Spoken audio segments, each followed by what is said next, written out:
गोविंद हरे मुरारी हे नाथ नारायण वासुदेव पितुमात स्वामी सखा हमारे पितुमात स्वामी सखा हमारे।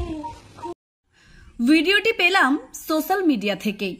ভিডিওতে আমরা সকলেই হয়তো দেখতে পেয়েছি এই ভিডিওটি এমন ভাবে সাড়া ফেলেছে সোশ্যাল মিডিয়াতে যে আগামী প্রজন্মকে একটা দারুণ সুশিক্ষা দেওয়ার জন্য এই একটি মাত্র ভিডিওই যথেষ্ট। আপনারাও কি আমার সঙ্গে একমত যে এই ভিডিওটিই পারে আগামী প্রজন্মকে একটা নতুন দিগন্ত দিতে, কিংবা সনাতনী শিক্ষার প্রসারে এই ভিডিওটি বিশেষ অবদান রাখতে চলেছে? ভিডিওতে দেখা যাচ্ছে একজন প্রসূতি মা তার সন্তানকে প্রসব করছেন সিজারিয়ান অপারেশনের মাধ্যমে, এবং সেই অপারেশন চলাকালীন তিনি গান গাইছেন ভগবানের। ভগবান শ্রীকৃষ্ণের গান গেয়ে তিনি সন্তানকে জন্ম দিচ্ছেন। সন্তান এই পৃথিবীতে ভূমিষ্ঠ হওয়ার পরেই যে নাম শুনল সেই নামটিই হচ্ছে ভগবান শ্রীকৃষ্ণের। আশা করি এই মা যখন সন্তানকে গর্ভে ধারণ করেছিলেন তখনও একইভাবে এই ভগবানের নাম গানই শুনিয়েছেন, কারণ ডেলিভারি রুমের মতন ওই রকম একটা বিপজ্জনক জায়গাতে যখন একটা মানুষ ভগবানের নাম করছে তাহলে আশা করি তার পুরো প্রেগন্যান্সি পিরিয়ডটাই কেটেছে এই ভগবানের নাম দিয়েই।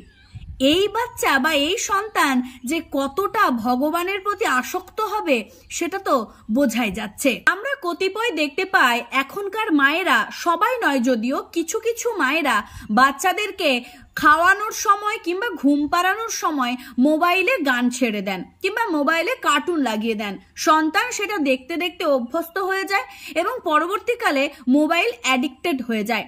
কিন্তু আমার পরামর্শ যদি মানেন তাহলে আমি বলবো সারাদিনে সন্তানকে যদি বাধ্যভাবেই হয় একবার মোবাইল দিন, আর বাকি সময়টুকু নিজে এন্টারটেন করুন, যেভাবে আমি আমার সন্তানদেরকে এন্টারটেন করি। হ্যাঁ, তারা যখন শিশু তাদের হাতে মোবাইল দিতে হয়, কিন্তু তবুও যতটা সম্ভব মোবাইল থেকে দূরে রাখার চেষ্টা করি।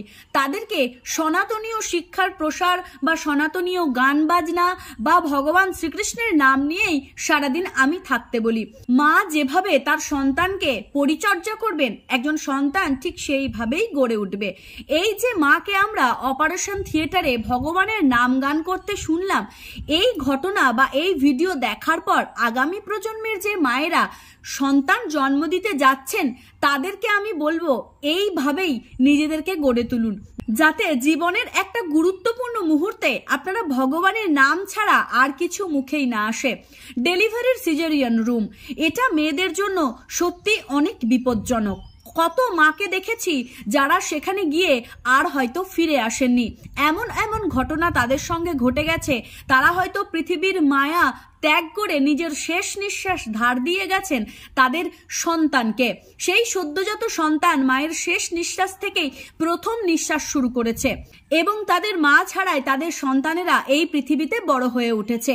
আমাদের এই প্রজন্মের মায়েরা যদি ভগবানের নাম গান দিয়ে নিজের সন্তানকে সুশিক্ষা দেওয়ার চেষ্টা করেন তাহলে আশা করি তাদের একটু একটু করে সনাতনীয় বীজ রোপণ হবে এবং তারাও একটা সময় ভগবানের নাম গানের প্রতি আসক্ত হয়ে পড়বে। এই শিশুদেরকে মোবাইল অ্যাডিক্টেড না করে আমরা যদি ভগবান অ্যাডিক্টেড করে তুলি তাহলে হয়তো আগামী একটি সুন্দর ভবিষ্যৎ আমরা পেতে পারি।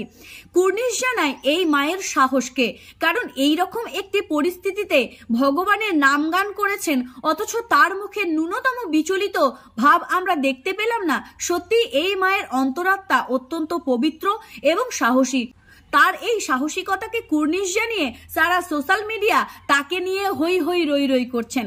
এটা স্বাভাবিকভাবেই খুব সুন্দর একটি বিষয়। আপনারাও যদি আমার সাথে একমত হয়ে থাকেন তবে ভিডিওর কমেন্ট বক্সে মেয়েটির সম্বন্ধে দুটো কথা লিখে যাবেন।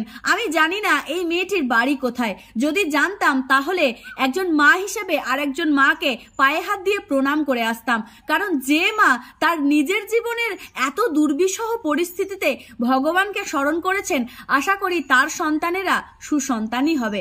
আজকের ভিডিওটি এখানেই শেষ করছি। যদি ভিডিওটি ভালো লেগে থাকে তবে অবশ্যই ভিডিওটিকে শেয়ার করবেন এবং আপনার প্রিয়জনদের মাঝে ছড়িয়ে দেবেন।